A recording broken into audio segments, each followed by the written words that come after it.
ये सवाल सीधा दिल और दिमाग दोनों को झकझोर देता है। अगर ईश्वर है तो दिखता क्यों नहीं? अगर वो हमारे साथ है तो छिपा क्यों है? और सच कहूं, इसी एक सवाल ने हजारों सालों से ऋषियों, योगियों और साधकों को बेचैन रखा है। अब तैयार हो जाओ, क्योंकि जो तुम पढ़ने वाले हो वो सिर्फ जवाब नहीं है, ये तुम्हारी सोच, तुम्हारी आस्था और तुम्हारी पूरी जिंदगी देखने का नजरिया बदल सकता है। कल्पना करो, तुम एक कमरे में बैठे हो। कमरे में सब कुछ है, हवा, रोशनी, ऊर्जा, लेकिन तुम सिर्फ वही देख पा रहे हो जो तुम्हारी आंखें दिखाती हैं।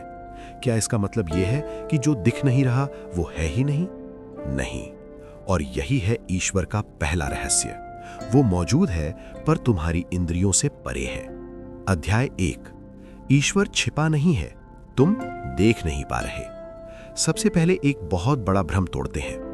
ईश्वर कभी छिपा ही नहीं, वो तो हर जगह है। हवा में, पानी में, तुम्हारी सांस में, तुम्हारे दिल की धड़कन में। लेकिन समस्या क्या है? तुम्हारी परसेप्शन, यानी धारणा। जैसे एक रेडियो बिना सही फ्रीक्वेंसी के सिग्नल नहीं पकड़ सकता, वैसे ही मन बिना शुद्ध हुए ईश्वर को नहीं पकड़ सकता। अध्याय 2।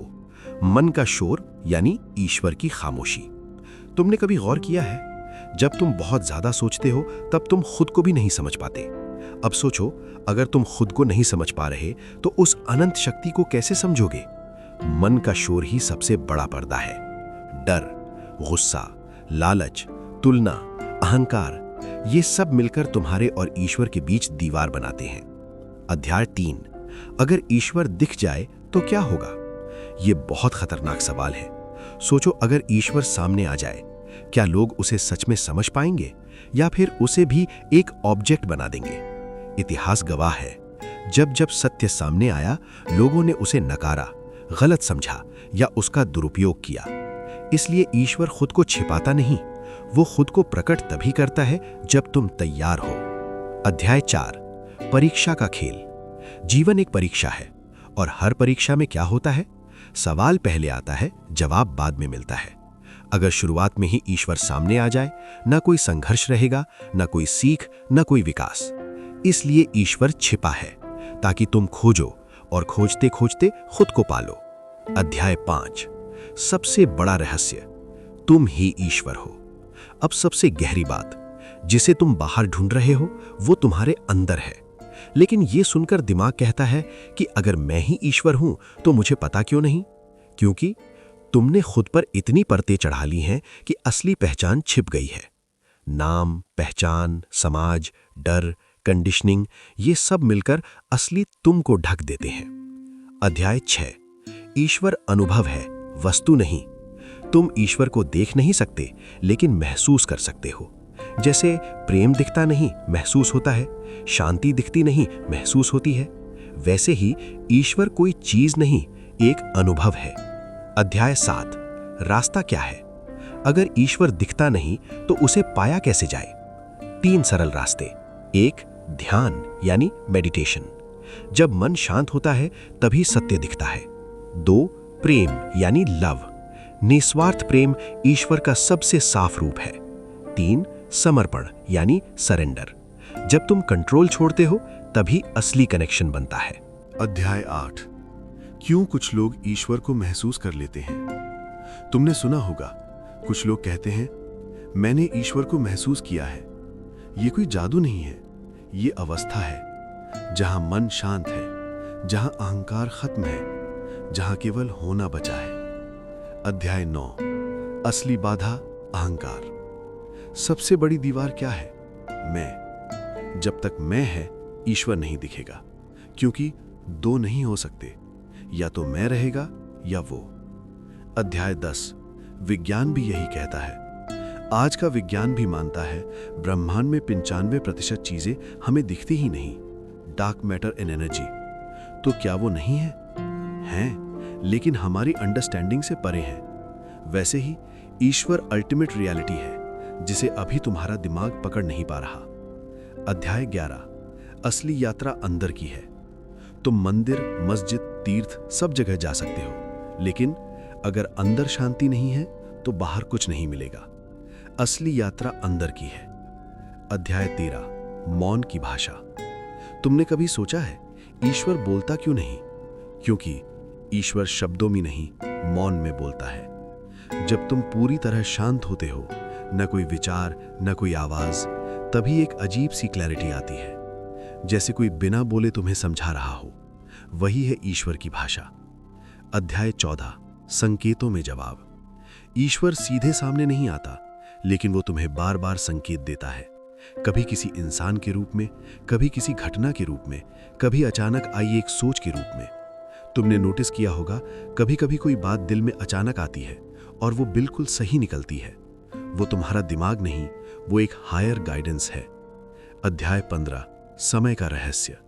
तुम चाहते हो कि अभी इसी समय मुझे ईश्वर मिल जाए, लेकिन ईश्वर समय से परे है और वो जानता है तुम्हें कब तैयार करना है। जैसे बीज को पेड़ बनने में समय लगता है, वैसे ही आत्मा को जागने में समय लगता है। अध्याय 16, दर्द क्यों दिया। एक और बड़ा सवाल, अगर ईश्वर है तो दर्द क्यों है? सच थोड़ा कड़वा है। दर्द तुम्हें तोड़ने नहीं, जगाने आता है। जब सब कुछ ठीक होता है तुम कभी सवाल नहीं पूछते, लेकिन जब दर्द आता है तुम खोज शुरू करते हो, और यही खोज तुम्हें ईश्वर तक ले जाती है। अध्याय 17, अकेलापन, बुलावा। तुमने कभी महसूस किया होगा, अचानक से सब होते हुए भी अकेलापन लगता है।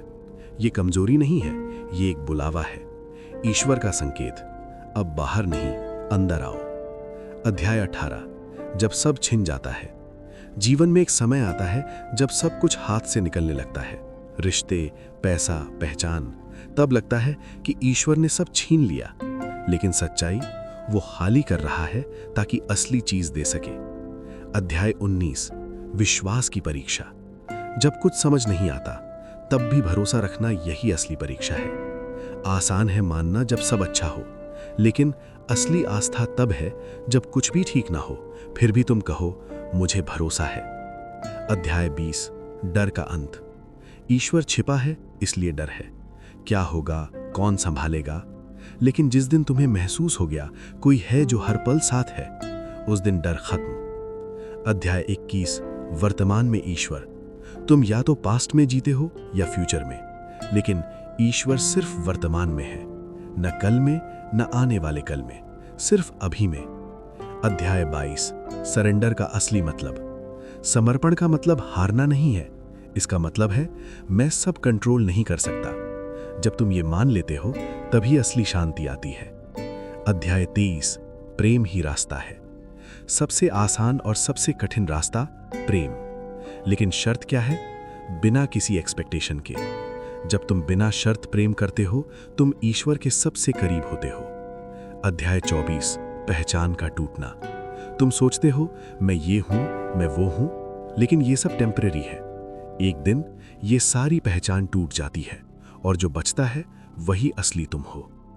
अध्याय 25, जागरण का क्षण। हर किसी की जिंदगी में एक पल आता है जब सब कुछ अचानक क्लियर हो जाता है, जैसे धुंध हट गई, जैसे सब समझ आ गया। इसे ही कहते हैं जागरण। अध्याय 26, कोई गुरु क्यों जरूरी है। रास्ता अंदर का है लेकिन मुश्किल है, इसलिए एक मार्गदर्शक की जरूरत होती है जो पहले खुद उस रास्ते पर चला हो। वो तुम्हें शॉर्टकट नहीं, सही डायरेक्शन देता है। अध्याय 27, असली शक्ति क्या है। तुम सोचते हो शक्ति मतलब पैसा, ताकत, नाम, लेकिन असली शक्ति क्या है? अपने मन पर कंट्रोल। जो खुद को जीत गया वही सबसे शक्तिशाली है। अध्याय 28, सबसे बड़ा भ्रम।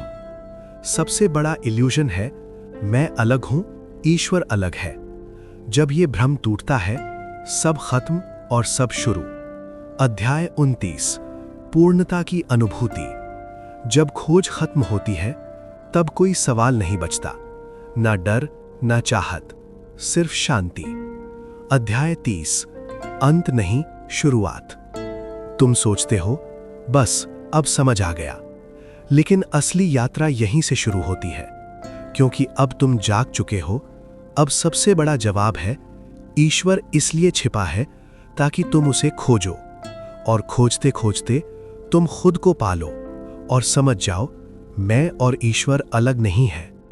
अगली बार जब तुम पूछो ईश्वर कहाँ है, तो रुकना, आंखें बंद करना और खुद से पूछना, मैं कहाँ हूं? क्योंकि जिस दिन ये सवाल समझ आ गया, उस दिन तुम्हें ईश्वर दिख नहीं जाएगा, बल्कि तुम खुद ईश्वर बन जाओगे।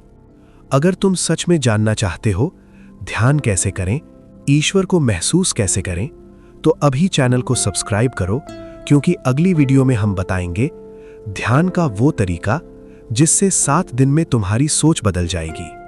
अब एक आखिरी सवाल खुद से पूछो, अगर ईश्वर सच में छिपा है, तो फिर तुम्हें यह सवाल पूछने की इच्छा किसने दी?